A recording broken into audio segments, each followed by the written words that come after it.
Now, people often ask me, to what extent do we have evidence that the men in black actually exist?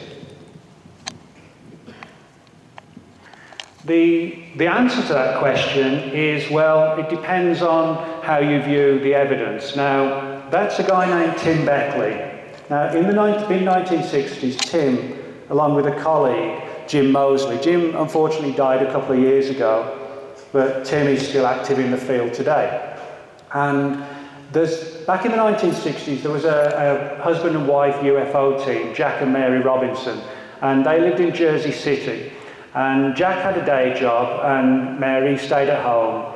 And on a number of occasions in late 1968, Mary reported or phoned Tim to say that every morning there was this weird guy in a black suit stood in the recess of the doorway opposite their apartment, just sort of staring, almost zombified, if you like, at their window. And not surprisingly, it disturbed her. And she phoned Jack, and Jack said, well, I'm at work, I can't come back. So that's why she phoned Tim. And this MIB was there the next morning, for 4 days in a row. We very often don't get that, the main reason being that's why they're so elusive. They turn up once, and then they're gone.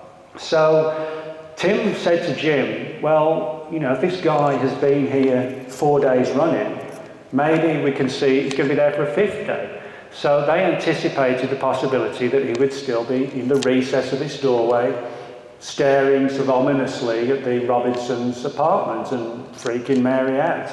And so they drove over to Jersey City. It was typically every morning he would be there around about 8 o'clock.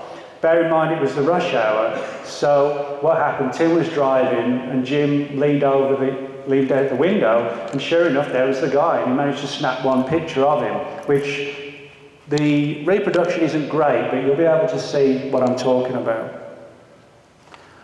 Now, I'm not sure, depending on where you're sitting, I've got a blow up of it in a minute, but he's right on the left-hand side there. Hang on, get my finger. You can see he's got like a fedora hat. It almost looks like, if you look at his eyes, it doesn't look like he's necessarily got sunglasses on. It almost looks like he's got a Zorro kind of mask on or something like that. And so they took the photograph, and we just put the blow up on. Now, as I said, we lose a bit of the pixels on it, but again, he's got the fedora, at least some sort of glasses on. And it looks like with his hand, he might have black gloves on as well. And that's something we get in a lot of Men in Black reports as well, is that they're wearing the black gloves.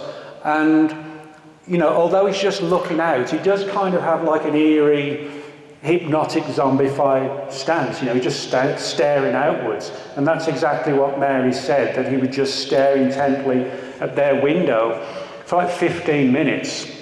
So Jim and Tim quickly parked around the corner, came back, but he was gone. And that's something else that Men in Black are very good at, is being extremely elusive. And we've got a few photographs like that, which, I have to admit, they're open to interpretation. Is it a man in black, or is it just happen to be a guy in a black suit, which is a different thing. But the fact that he was there for 5 days, that's the whole reason why Jim and Tim went out there. So I think that could actually be one of the few genuine photographs we've got of a real man in black.